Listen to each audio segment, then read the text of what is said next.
Hoy vamos a hacer un barco.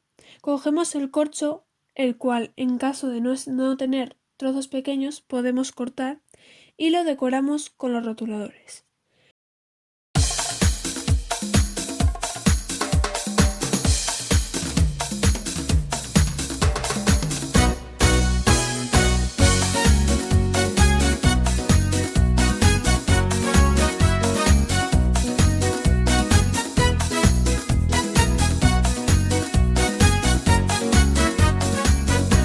Los dejamos secar. Mientras se seca, hacemos con goma eva la vela.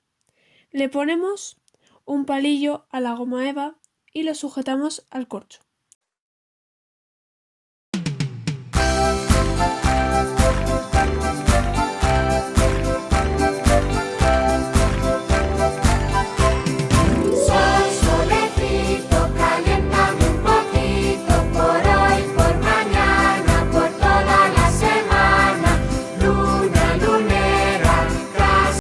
Y ya está listo.